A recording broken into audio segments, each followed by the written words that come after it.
it's just this bizarre realm we're living now of this post-truth era. And I think once people start realizing that the same people who said don't trust X or Y are now lying to you in an even higher degree, I think there's going to be this new great awakening and this new reset that happens where the same transformation that we saw post 2020 COVID and BLM is going to happen in the next few years once people actually eventually do the research themselves. Because if you watch Tucker Carlson or Candace Owens or any of other of these people every single day, you're not going to be a happy person. All they do is feed you constant agitation and don't actually offer any solutions. If you look at any of Tucker's videos, he's always complaining, but he's not actually proposing any policy positions for people to move forward to help Americans out.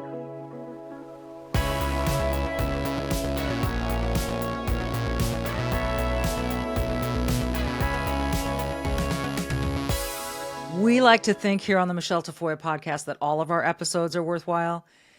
We do like to think that, and we believe that. This one is particularly timely. Eyal Yakoby is an incredible voice for Israel, for the West, for America. And you may have seen him on other television shows. He's 23 years old. He's got the maturity of an 80-year-old. He's a UPenn grad, and you remember all the protests at UPenn. He helped illuminate the antisemitism that went on at UPenn. He'll be heading to MIT, dedicated to combating anti-Americanism. He's remarkable, and he has a lot to say, and he does a lot of thinking, deep thinking that we don't often do. So we get to pick his brain today and hear about it. Eyal Yakoby is a voice worth listening to. Hit that subscribe button so you never miss any of our compelling interviews we think are really important, meaningful, and hopefully provoke you to think a little bit more. Eyal Yakoby is next. Eyal Yakoby, it is really great to have you on the podcast. I've seen you make appearances. You're bold and brave, but at the same time, very humble. And I appreciate that about you. And I just, it's news goes so fast. It's so cyclical these days. It almost seems like people have forgotten that it really wasn't that long ago that you had all of these protests on campuses like UPenn where you were an undergrad. Take us back if you remember kind of the first moment where you thought this is bad and this is wrong. Definitely. Thank you so much for having me on. I knew it was bad, actually. I went to UPenn during my undergraduate education. I knew it was bad actually leading up to October 7th. So prior to about 2 weeks before October 7th, I'd never considered myself to be an activist, not a public person whatsoever, not on social media beyond my personal Instagram and Snapchat accounts. But leading up to October 7th, Penn actually had what was called the Palestine Rights Literature Festival, where they invited a medley of anti-Semitic, anti-American, anti-Western speakers. And that's when I kind of opened my eyes to the fact that academia was being entrenched with these deeply rooted Islamist, communist ideologies, which were cancerous to an education. And during this conference, actually, the Hillel was broken into with someone yelling, "Fuck the Jews." There was a swastika spray painted within a campus building.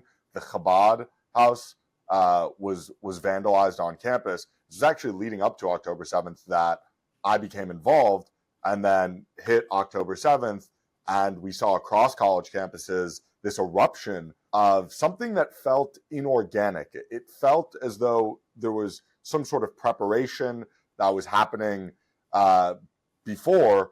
And I think overall, what people miss now 22 months later is that there wasn't this overwhelming condemnation of the atrocities of the October 7th attack. And I'm going to steal a quote from Douglas Murray, who said, "You can have a missing dog poster that stayed up longer than a hostage poster in the major capitals of the world, whether that be Paris, London, or Washington, D.C.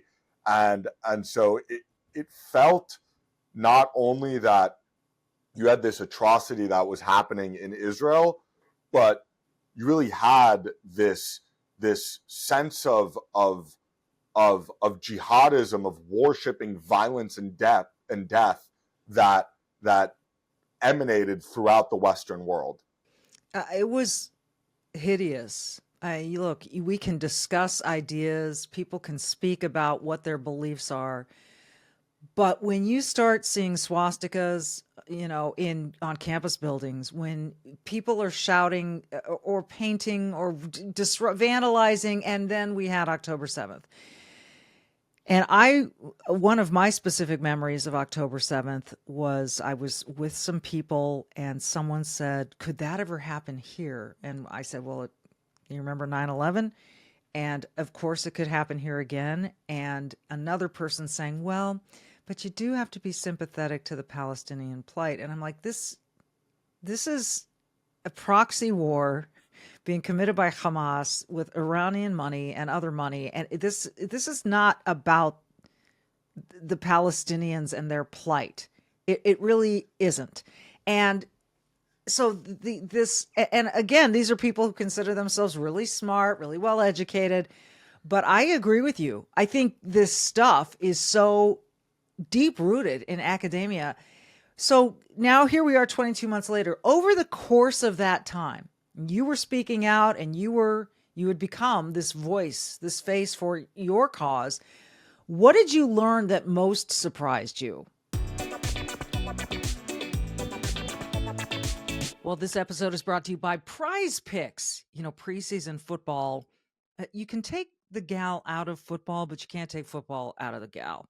And preseason football is underway. College football is also here. You don't want to miss any of the action this season on Prize Picks. This is the most fun and easy way to enjoy the sports experience that fall is unique for. So this football season, I'm going to be watching a couple guys in the pros. Saquon Barkley, how does he follow up last year's amazing season? Same with Josh Allen following up an MVP season. And Joe Burrow in Cincinnati, what are they going to do? All of these things are interesting to me. And you know what? I said Prize Picks is simple to play. All you have to do is pick more or less on 2 to 6 player stat projections. If you get your picks right, you could cash in and win up to 2,000 times your money. It's also the best way to get on action in more than 40 states, including California, Texas, Florida, and Georgia.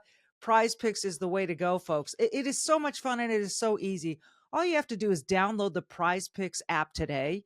Use code Michele, Michele, to get $50 in lineups after you play your first $5 lineup. That's it. That's code Michele, Michele, note 1L in Michele, to get $50 in lineups after you play your first $5 lineup. This is the way to enjoy the football season. Prize Picks, run your game.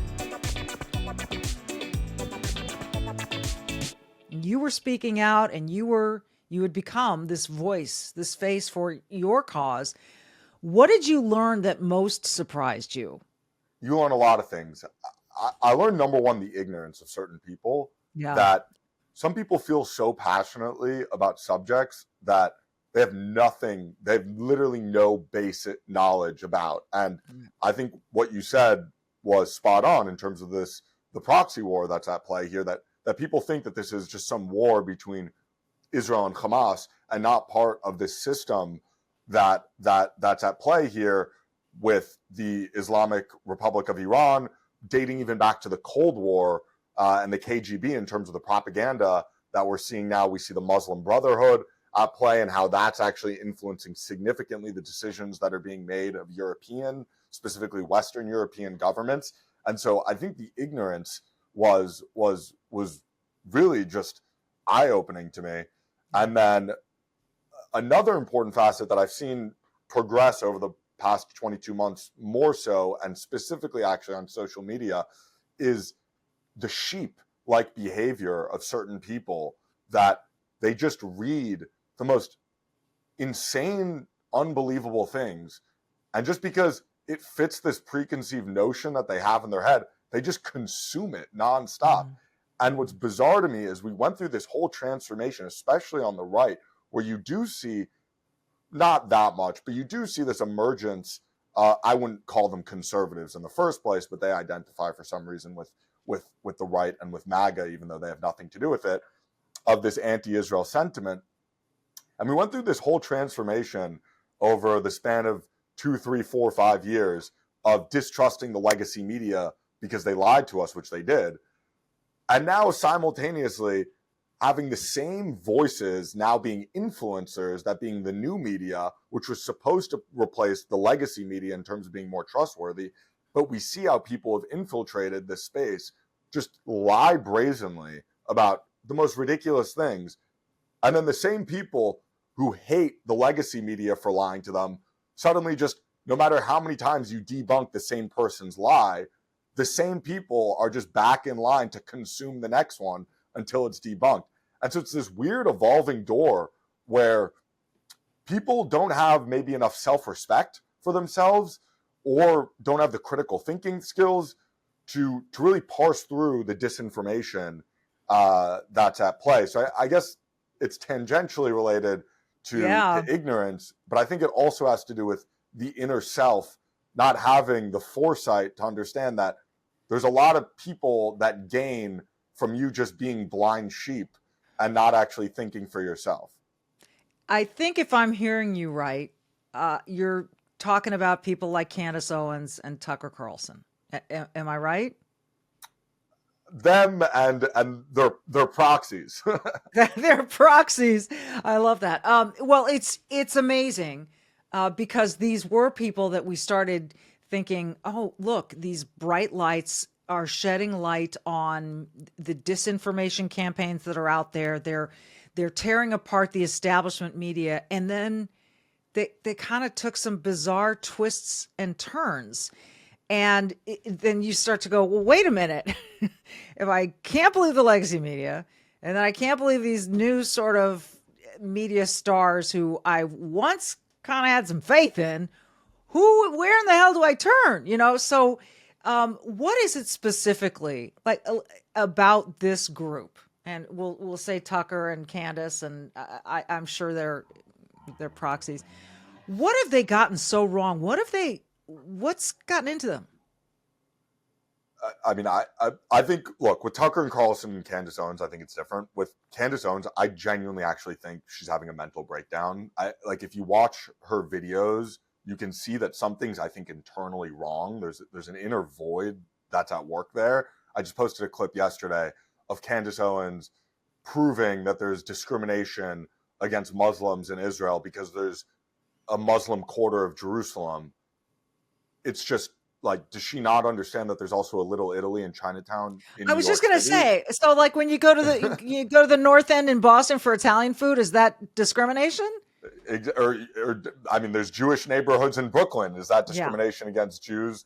And so with her, I think, I mean, she's actually employing deep level propaganda, and just with her, it's directly lying to her followers, which I think is the most sick thing ever, is that she knowingly is lying to the people that are trusting her to give the news. With Tucker, it's a little bit different, where he's built this apparatus of himself around himself, where he's not saying anything, but he's just asking questions. And it's this new bizarre mechanism that he and others use, where they're not saying anything, they're just asking questions. But at this point, when you look at his podcast and you see that the past 18 out of 20 videos have been to some degree about Israel, and it's just the same regurgitation of the same voices. He had this nun on last week, which was just completely backfired on him, because I've been to Israel with Christian groups. There's hundreds of thousands of Christians who live in Israel. Any Christian who's been to Israel knows that the garbage that this nun was spewing was clearly part of an agenda and not part of the truth or the reality on the ground in Israel. And then you have this second mechanism that's being displayed here, is in terms of this notion of America first. If you're America first, why aren't you talking about how to actually solve the affordability crisis in America, the housing crisis in America? Why is every single one of your videos about Israel? Because that actually sounds a lot more like Israel first than the people who simply want Israel to win a war against America's enemies. And you can see this playing out in so many different realms, whether that be the difference between his interview with President Pezeshkian of the Islamic Republic versus Senator Cruz, and see the abrasiveness that he used against Ted Cruz versus the president of the Islamic Republic, and just the lies that were being disseminated by the president, whether that be the president saying, we've never chanted death to America. Anyone can just go online and see the dozens of videos, including at the president's inauguration, of the president himself chanting death to America. And so it's just this bizarre realm we're living now, this post-truth era. And I think once people start realizing that the same people who said don't trust X or Y are now lying to you in an even higher degree, I think there's going to be this new great awakening and this new reset that happens, where the same transformation that we saw post 2020 COVID and BLM is going to happen in the next few years once people actually eventually do the research themselves. Because if you watch Tucker Carlson or Candace Owens or any of other of these people every single day, you're not going to be a happy person. All they do is feed you constant agitation and don't actually offer any solutions. If you look at any of Tucker's videos, he's always complaining, but he's not actually proposing any policy positions for people to move forward to help Americans out. And so my advice to anyone who is watching this and also listens to Tucker Carlson and Candace Owens is don't listen to me. Just ask yourself these questions. Ask yourself why Tucker has not proposed any policy solution. Ask yourself why Tucker makes these bold claims, but then, or bold questions, but suddenly also brags about his relationship with President Trump and that his son literally works for Vice President Vance, and why Tucker isn't actually providing any answers to the questions that he's always proposing. Why can't he just call up President Trump and VP Vance? We all know he has their numbers. Why isn't he asking them these questions? So why is he asking his followers? Why do you think that is? Like, if you could, what do you think the answer is? Why? It is bizarre to see this guy, at Mar-a-Lago or whatever, and then saying some of the things that he says. What do you think the answer is? After nearly 30 years on the sidelines, doing the NFL, the Olympics, NBA, you name it, I've learned that real expertise comes from consistency, not guesswork. And that's why I'm excited to team up with Sports Corner Daily. Their free daily picks keep cashing with analysis so clear, even a casual fan can cash in. And with the NFL and college football and all the big matchups coming up right around the corner, this is the best time to get in on the action. My listeners get 2 expert picks delivered free every single day. Every single day, free. Just text the word BETS, B-E-T-S, to 844-759-0281 or visit sportsdailypick.com to sign up in seconds. No cost, no risk, just smart winning insight. Again, text the word BETS, B-E-T-S, to 844-759-0281 or go to sportsdailypick.com. Sign up. Don't wait. Kick off the season on the winning side. It is bizarre to see this guy, at Mar-a-Lago or whatever, and then saying some of the things that he says. What do you think the answer is? I think for a lot of these people, they played the role in helping getting people elected, but they don't meet that benchmark of actually understanding how our government fundamentally works. And I've been saying this before I entered the realm of politics whatsoever, is that universities and even high schools should require a mandatory civics course to actually teach Americans how our government functions. Mm-hmm. When people talk about President Trump's first 6 months and they're complaining about all the stuff he hasn't gotten done, it's insane to me, because our government just doesn't operate that quickly. And it's for a good reason too. It's for the exact reason that if you're a conservative right now and there's a Democrat in the White House, it's a Democrat majority Senate and House, that they can't just pass every single policy position that they want. And likewise, that when it's a Republican-led White House, Republican House, and Republican Senate, that conservatives can't push every policy position. The government moves slowly for a reason that we can't have a dictatorship. And so what these people just constantly feed you is agitprop. It's agitation and propaganda mixed into one. And it's a grain of truth. So the truth being affordability, but then it's stacked on top of all these misnomers and platitudes that actually don't have any basis in reality, but rather just to agitate you as an American. I think the best example for this, for instance, is we give Israel X dollars per year. And I fully believe that we should lower the amount that we're giving every country across the board, unless they're meeting certain requirements that the US has. It should be a two-way street. Right. But us giving X amount of money to Israel per year and then no longer giving that doesn't just immediately translate into Americans being able to afford homes, Americans being able to afford groceries. That's just not how the system works. And it also shouldn't be how the system works, because we have the State Department to conduct foreign policy for a reason. We have our housing, we have HUD for a reason. And there's actually more than enough money to solve all of our problems. It's more about government efficiency than anything else. And so it's just constant agitation and propaganda, just fundamentally not understanding how the system works.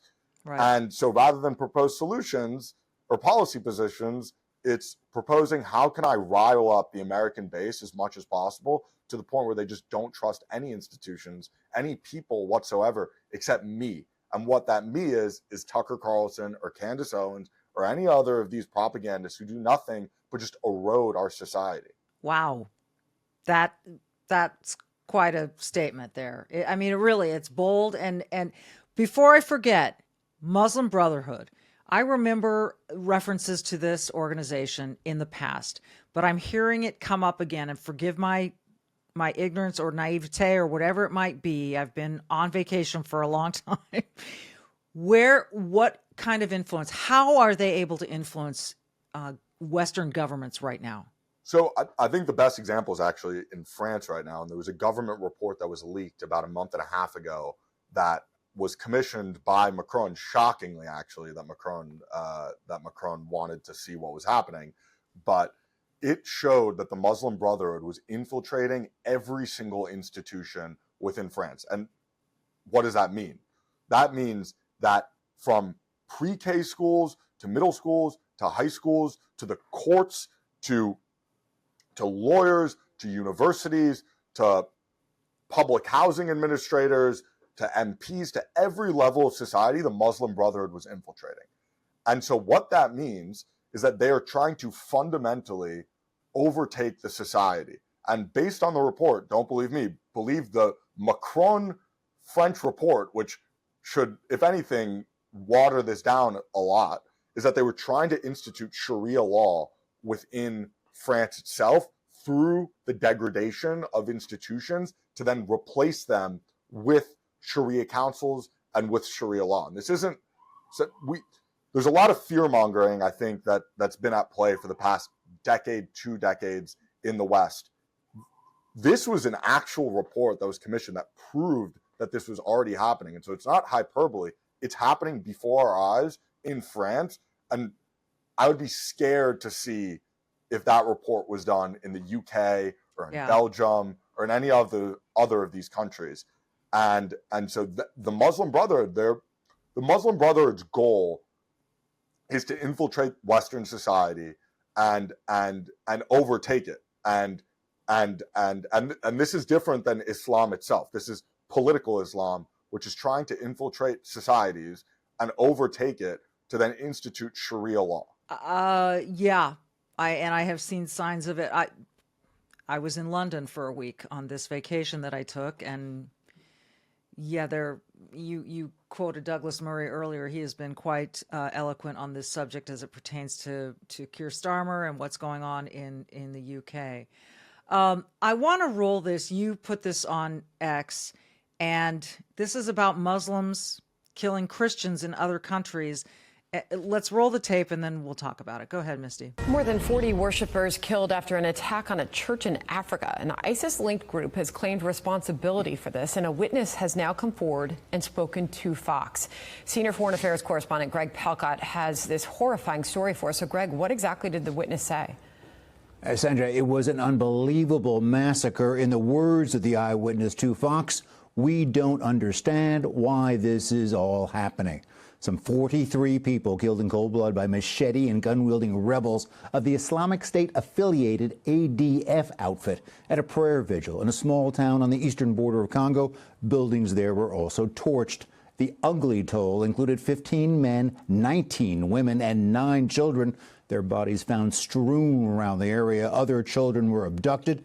The eyewitness added to Fox News Digital, they kill those that met in the church hall. Those who tried to flee were caught and killed in the compound and running towards the road. People were sad. There was sadness everywhere. This comes when the Trump administration is trying to bring peace to a region which has seen such turmoil. This Christian slaughter condemned by the State Department, members of Congress, the UN, and yes, Pope Leo XIV, who expressed, quote, deep pain over this brutal terror attack, sending condolences to the bereaved families and Christian community who lost loved ones in the assault, saying he'd pray for them. That eyewitness concluded with, there was crying and weeping everywhere. Everything they had was lost. They have nothing now. And again, Sandra, ISIS taking the credit for more horror. Back to you. Greg Palka on that for us. Greg, thank you. It's amazing to me. I remember when it happened, and I remember being shocked, not only by the act, but by the lack of attention it got. Yes, there on Fox News, it got its 2 or 2.5 minutes or whatever that was. What is going on? Why is this stuff being ignored? It's disgusting what's happening in Africa. I just put out yesterday that there was a report commissioned by a Christian rights group, and on average, 32 Christians are being slaughtered per day in 2025 alone. That would bring the total Christians slaughtered in Africa, innocent Christians who aren't at a state of war with any other group or entity. More Christians have been killed than Palestinian civilians in Gaza. But you ask your average American, you ask your average Westerner, have they even heard of the countries? I mean, there was another instance in Mozambique where people were beheaded inside and outside their church just last week. I don't even think if you asked the Americans if they could point on a map where Mozambique is, if they would even know where Mozambique is. But it doesn't mean that it's not happening. And in that same report, it found that in the past decade alone, over 130,000 innocent Christians have been slaughtered in Africa. An additional 19,000 churches have been destroyed in Africa. And these are historic churches that have been there for centuries. And the lack of, we can blame the media for not reporting it. But aren't we in a state as conservatives, as MAGA, where we don't actually trust the media at all, that they won't report the truth? But then there's the new media who says to the followers, who says to people that we are going to focus on these issues. We are going to focus on what the media isn't covering. I haven't seen any influencers, quote unquote, report what's happening in Africa at all. And I always post and I always say, where are the same people who constantly tout the record of human rights right now? Where's Mehdi Hassan? Where's Cenk Uyghur? Where are these people who spend every waking hour talking about a stone unturned in Gaza that shouldn't have been, and not mentioning at all that Islamists currently are mass slaughtering Christians in Africa? And I think it's absolutely disgusting. And when you ask them why, either they'll just stay silent or they'll deflect to talking about something else. And what's different in terms of what's happening between Israel and Gaza and what's happening, whether it be in the Myanmar or whether it's happening in Yemen or Sudan or Africa at large, is that Hamas launched an attack on Israel. That is what started this war. The Christians in Africa have done nothing wrong other than existing and practicing their faith, and nobody is talking about it at all. And I'm rambling because it's so frustrating to me how no matter how many times people get beheaded, raped, filmed, being slaughtered and put online, and we saw the same thing that happened with Druze in Syria for an entire week. Yes. No one seems to care whatsoever. And I always ask, why? Why is that? I don't know if, I mean, there's anti-Semitism, and so this whole Gaza-Israel thing is very rooted in anti-Semitism, and they love to hate Israel, and so they love to focus on what's going on at the hands, they say, of Israel, when we all know that Hamas started this thing. It's and Hamas continues. I want to run this other video before we finish up here. This you posted. This was Hamas gangs stealing aid trucks, and we keep hearing about this stuff. And then people say, "No, I don't believe it. I don't believe it." And you've got video of it. Let's roll it, Misty.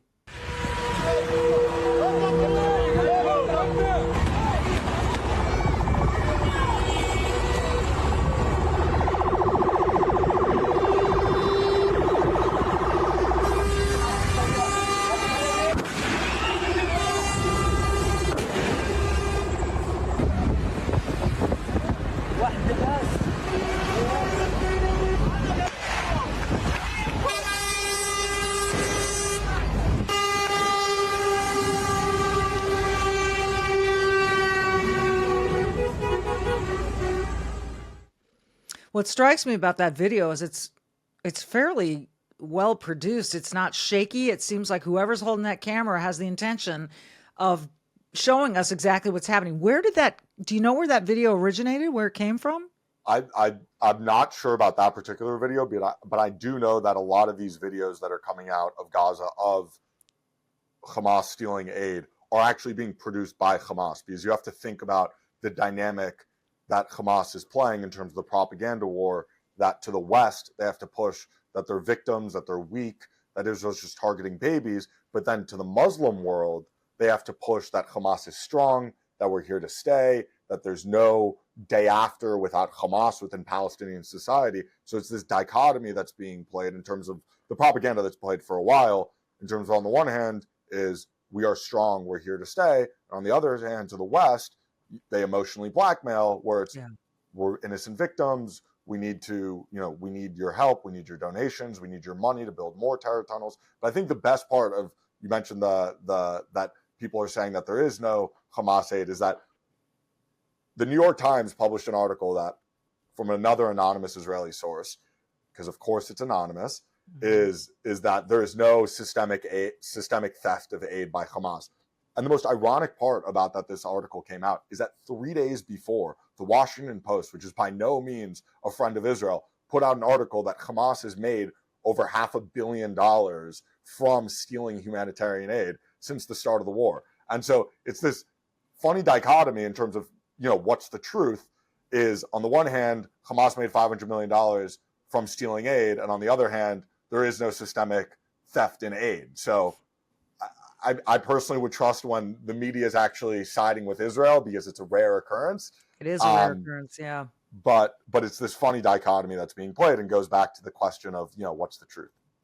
That's amazing. I had not thought about the fact that Hamas needs to project a different image to their base, if you will, than what they're projecting to the West, which is, we've got starving babies. And of course, the New York Times ran that famous picture of a little boy being held by his mom. He was skin and bones.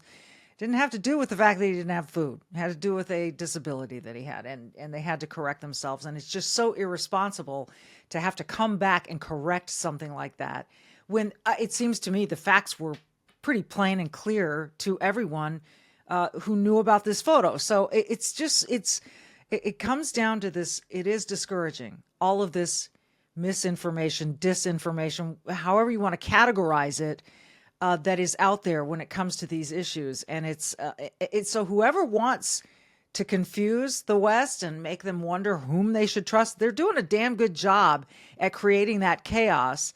And I'm sure they'd love to come in and fill the void with whatever they can. 100%. You've had these reports that were put out that I think the most interesting one is actually during the Israel-Iran war. I think the Telegraph published this. I might be mistaken. Someone can fact check me. But the report is true that right when the Israel-Iran war started, all of a sudden 200,000 accounts just suddenly disappeared. Those 200,000 accounts were all pushing the exact same message. The message was it was Scottish independence from the UK. And all those accounts, the sole goal wasn't causing internal strife within the United Kingdom to have Scotland secede.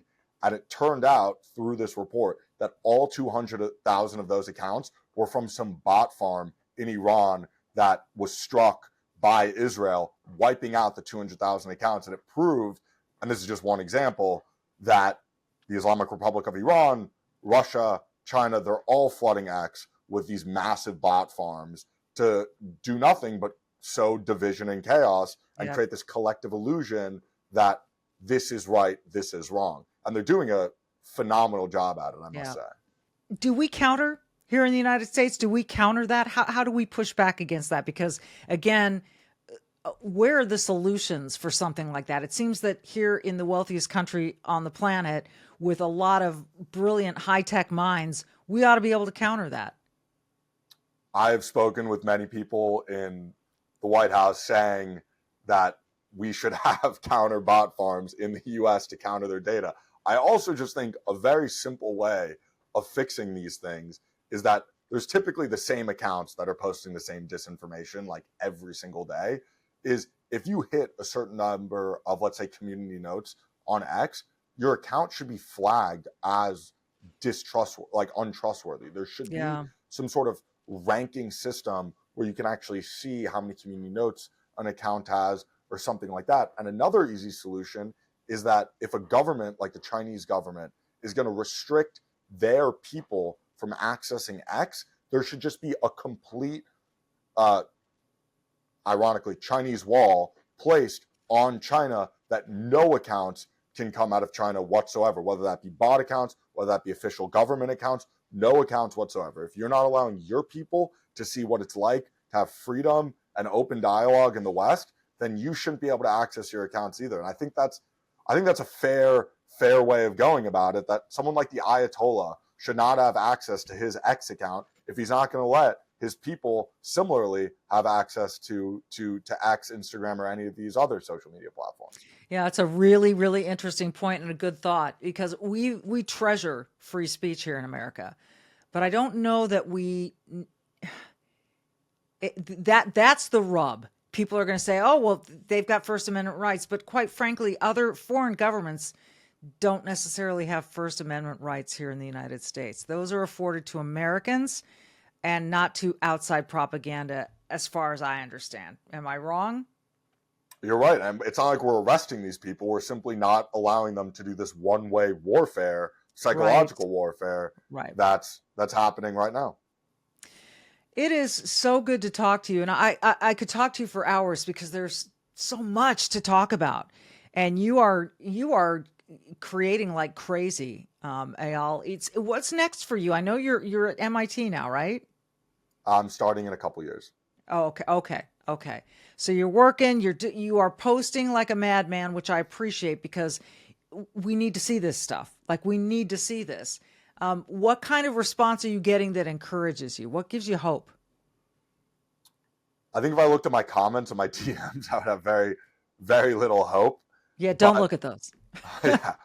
But look, and this is what I tell other people too, get really discouraged by, look, I've had to have private security. I've had to have private security for my family because of the threats that I, myself and my family have gotten.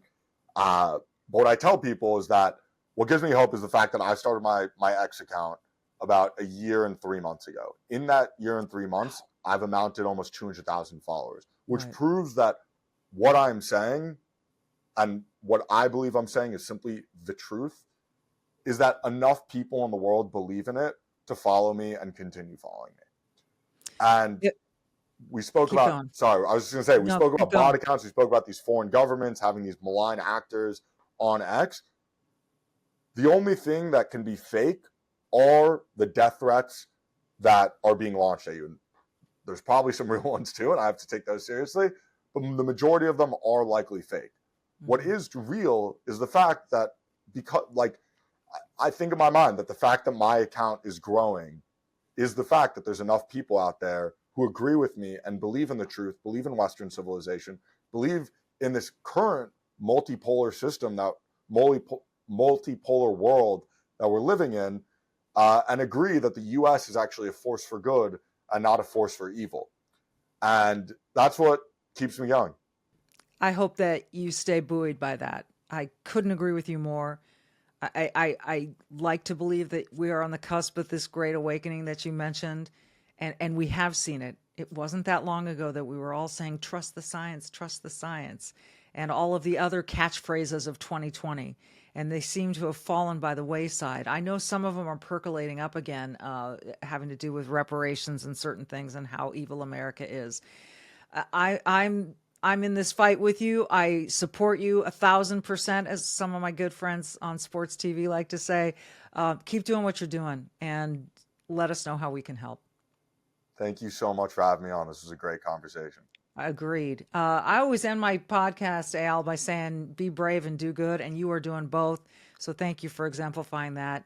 So everyone else, follow that lead, and we will see you next time.